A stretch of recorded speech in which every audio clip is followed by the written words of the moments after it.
Lieber Heiko, liebe Botschafter, the ambassadors, dear colleagues, many thanks for the invitation to speak at this German ambassadors conference.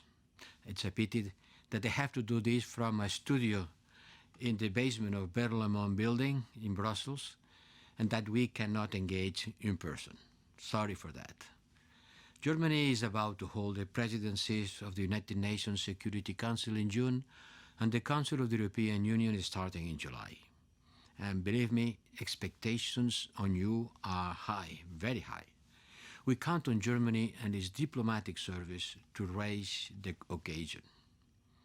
I remember well, I was then President of the European Parliament, how a previous German European Union presidency back in 2007 helped Europe to find a political agreement on how to move forward after the rejection of the Constitution in the French and Dutch referendums. The result is called the Lisbon Treaty, but Germany, believe me, played a big role in it.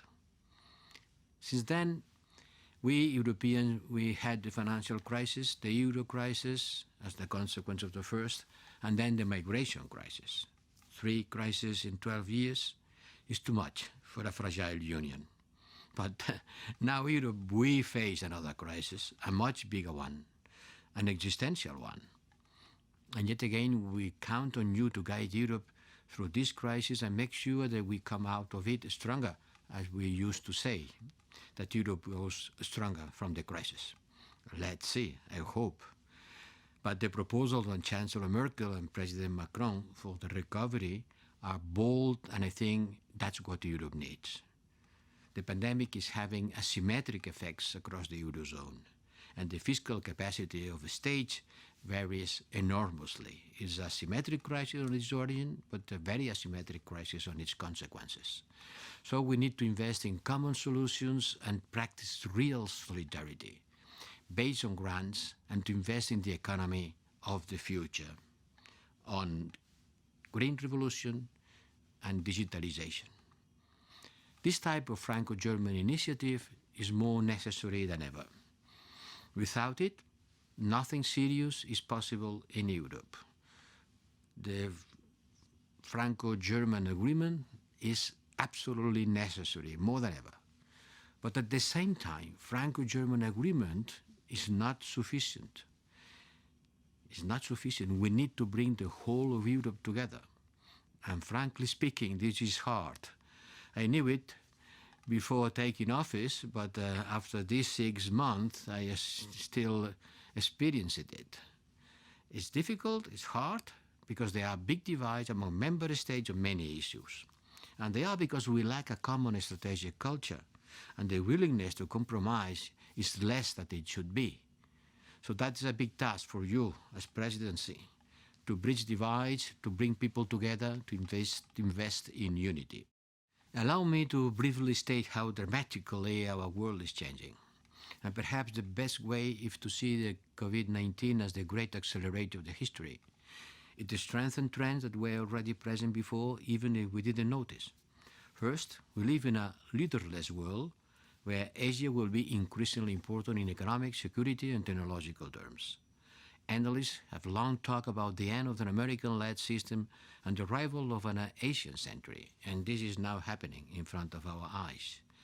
If the 21st century turns out to be an Asian century, as the 20th was an American one, the pandemic may well be remembered as the turning point of this process. Demand for multilateral cooperation has never been greater, but supply is falling behind. This is the first major crisis in decades where the US is not leading the international response. Maybe they don't care, but everywhere we look, we see increasing rivalries, especially between the US and China. And the pressure to choose sides is growing. As the European Union, we should follow our own interests and values and avoid being instrumentalized by one or the other. US-China rivalry is also having a major, often paralyzing effect on the multilateral system. In the UN Security Council, in the G20, in the World Health Organization, elsewhere, there are many more disagreements and vetoes and fewer agreements. Second, the world is becoming more digital, but also more state-driven. And the key question will be who will control the digital networks and who will set the rules and standards. Third, our globalization model is under pressure. We need a more strategic approach to managing vulnerabilities and dependencies. And last, the world risks becoming less free, less prosperous, more unequal, more fragmented. We will have a lot of work due to diplomats. Democracy and respect for human rights, our political model, are contested. Some are not shy of exploiting these dynamics. In the digital domain and elsewhere, there is a real battle of narratives going on. We see all these trends playing out in our immediate neighborhood. Let's begin with the Western Balkans, where we must sustain our commitment to bring the region into the European Union. Handling relations with Turkey in all their complexities that your Minister Heiko knows very well. This will be a big priority in the coming months. And Libya is the test of European Union credibility, right at our doorstep. We have seen the absurd situation of fighters wearing masks to protect themselves against the COVID while exchanging fire with machine guns. Germany has done excellent work in the framework of the Berlin process about Libya, showing leadership while at the same time thinking European, associating the European Union and all member states in the process.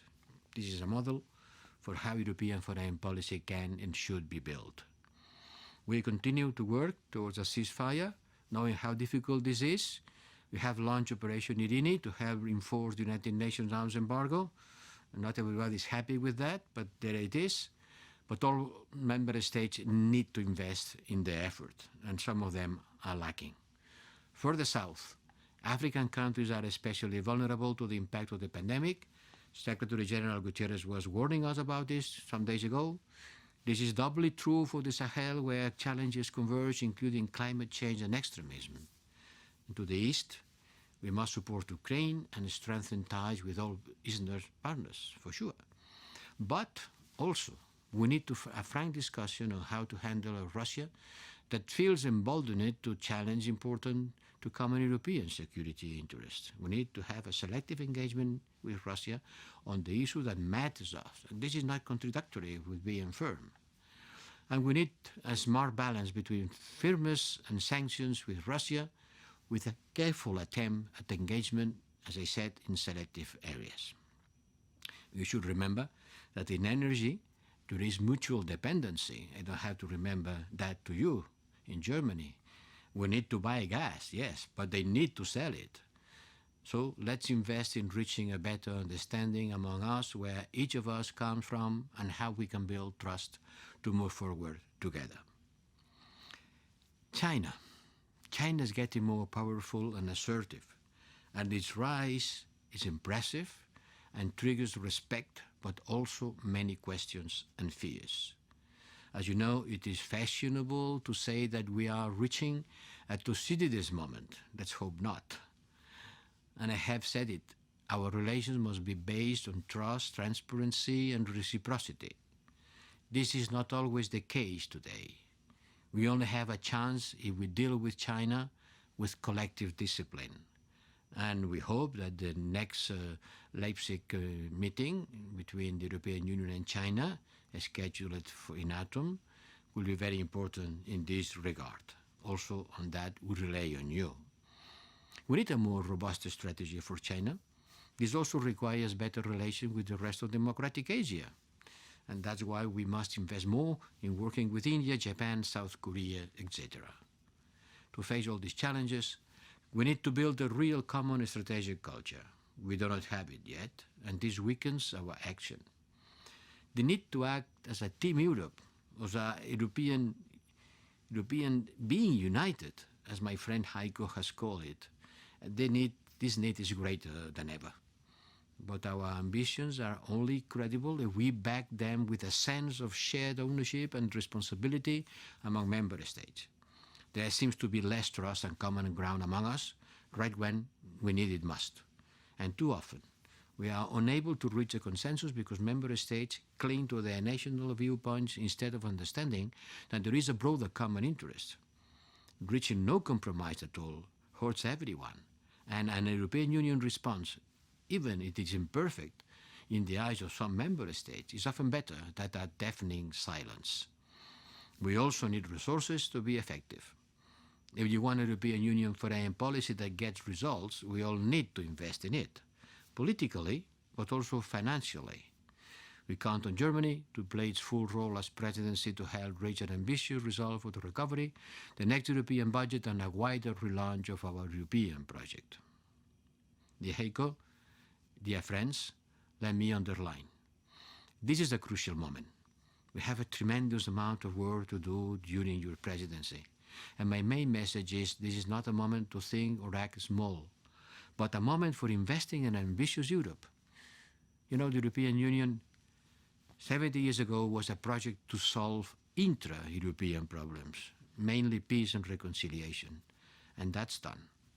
Now it has to address the outer world to safeguard what we call our European civilization, the best combination of freedom, political freedom, prosperity, economic prosperity, and social cohesion. I am sure Germany's role and commitment have been a cornerstone of European integration, so we count on Germany to play its full role, and I am very much hope to be able to travel to Berlin soon when Germany has started their presidency. Thank you. Thank you very much for your attention.